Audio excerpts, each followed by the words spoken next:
I'm glad you're here watching my video on YouTube. The fact is, I don't know how long this will be up, since YouTube has decided to start censoring me and pulling down my videos. But don't worry, you can watch this video on rumble.com/RandPaul, where I post all of my content. Love to see you over at Rumble. Bump up against a mandate on the 1st of November. So we bring in Senator Rand Paul, who, as you probably know, is also a physician, a doctor. Senator, good to have you with us today. Thanks for having me. I'd like to start by playing this soundbite by the mayor, Lori Lightfoot, and her directive towards these officers who find themselves in this difficult situation. Watch this. If you ignore a directive of your supervisor, or worse, a direct order that's lawfully given, you're going to destroy your career. That is going to follow you forever. Over what? Going to a website, clicking yes or no, and if no, saying that you're going to sign up for testing? Really? That's worth it? What do you say, Senator?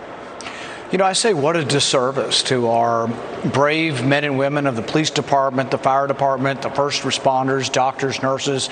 They all took care of us. They showed up every day for work in the middle of a pandemic that could kill them. Many of them lost their lives. And the way they're being treated now is you're going to be like yesterday's trash. We're just going to put you out with the trash. We don't care at all whether you had the disease. We don't care about your liberty. We don't care about you at all. And it's like these are the people that protect us on a day-to-day basis. I'm around the police. I see them protecting me. I see the lives they save in Kentucky and around the world. And to treat them with such disrespect, they put their lives on the line protecting against violence, but they also put their lives on the line for the last year and a half when there was no vaccine, when their treatment was very primitive and people were dying. They showed up at work every day, and now she, who knows nothing about the dangers they incur every day, is going to fire them.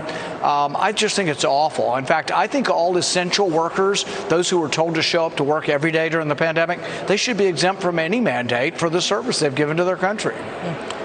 Here's an example. This is Chicago Police Sergeant Rick Nigro. Here's what he said about it. Watch this. You are willing to get fired for this? Yes, I am. I hope I don't, obviously. But, you know, I really believe I'm doing the right thing. You're going to tell me what I'm going to put in my body. That's my choice. And the result is you're going to terminate me? But let me give you one more voice here, Senator, and get your response. This is the Chicago Superintendent, David Brown. He wants his officers to get vaccinated. Watch. Right. I know the bravery and courage it takes to do this job in the most difficult time to ever be a cop. And we've got to do anything we can to save their lives. And if it takes this mandate, if it takes going through a counseling session, going to a no-pay status, going to internal affairs for a direct order, if that's what it takes, I'm willing to do it. Can you understand where he's coming from? No, because I think any mandate that ignores the science is really arbitrary and capricious and should not be honored.